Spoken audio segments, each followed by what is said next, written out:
अथ समाधिपादः। अथ योगानुशासनम्।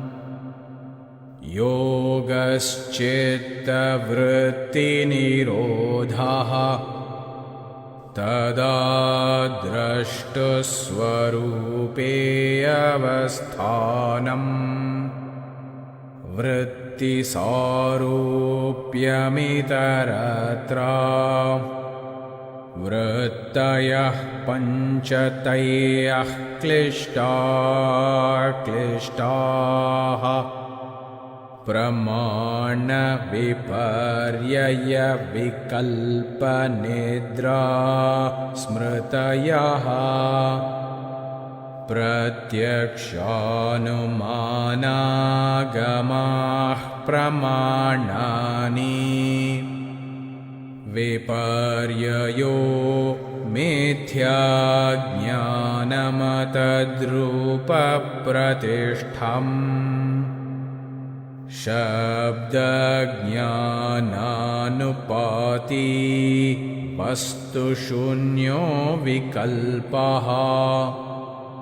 अभावप्रत्ययालम्बना तमोवृत्तिर्निद्रा।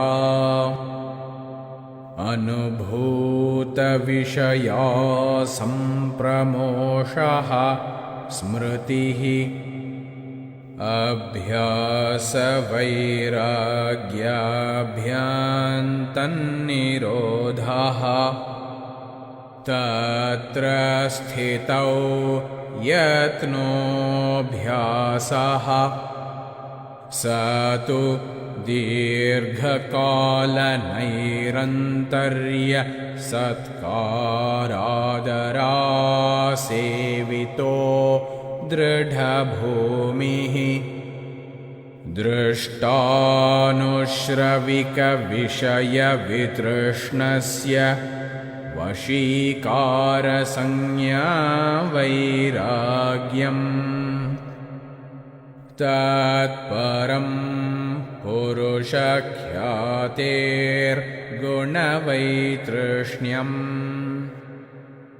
वितर्कविचारानन्दास्मितारूपानुगमात् सम्प्रज्ञातः। विरामप्रत्ययाभ्यासपूर्वः संस्कारशेषोऽन्यः। भवप्रत्ययो विदेहप्रकृतिलयानाम्। श्रद्धा वीर्यस्मृतिसमाधिप्रज्ञापूर्वक इतरेषाम्। तीव्रसंवेगानामासन्नः। मृदुमध्याधिमात्रत्वात्ततोऽपि विशेषः। ईश्वरप्रणिधानाद्वा क्लेशकर्मविपाकाशयैरपरामृष्टः पुरुषविशेष ईश्वरः। तत्र निरतिशयं सर्वज्ञबीजम्। स एष पूर्वेषामपि गुरुः कालेनानवच्छेदात्। तस्य वाचकः प्रणवः। तज्जपस्तदर्थभावनम्। ततः प्रत्यक्षेतनाधिगमोऽप्यन्तरायाभावश्च। व्याधिस्त्यानसंशयप्रमादालस्याविरति भ्रान्तिदर्शनालब्धभूमिकत्वानवस्थितत्वानि। चित्तविक्षेपास्ते अन्तरायाः दुःखदौर्मनस्याङ्गमेजयत्वश्वासप्रश्वासा विक्षेपसह भुवः तत्प्रतिषेधार्थमेकतत्त्वाभ्यासः मैत्री करुणामुदितोपेक्षाणां सुखदुःखपुण्यापुण्यविषयाणां भावनातश्चित्तप्रसादनम् प्रच्छर्दनविधारणाभ्यां वा प्राणस्य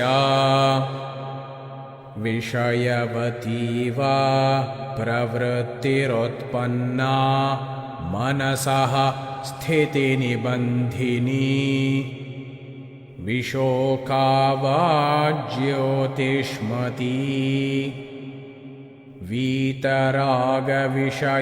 वा चित्तम् स्वप्ननिद्रा ज्ञानालम्बनं वा यथाभिमतध्यानाद्वा परमाणुपरममहत्त्वान्तोऽस्य वशीकारः क्षीणवृत्तेरभिजातस्येव मणेर्गृहीतृग्रहणग्राह्येषु तत्स्थतदञ्जनता समापत्तिः तत्र शब्दार्थज्ञानविकल्पैः सङ्कीर्णा सवितर्का समापत्तिः स्मृतिपरिशुद्धौ स्वरूपशून्ये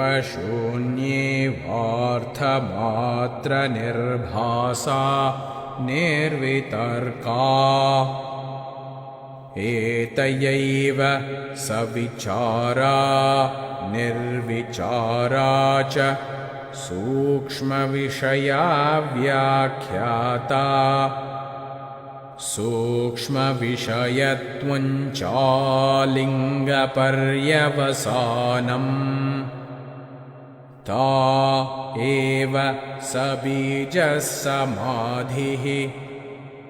निर्विचारवैशारद्येऽध्यात्मप्रसादः ऋतम्भरा तत्र प्रज्ञा श्रुतानुमानप्रज्ञाभ्यामन्यविषया विशेषार्थत्वात् तज्जसंस्कारोऽन्यसंस्कारप्रतिबन्धी तस्यापि निरोधे सर्वनिरोधान्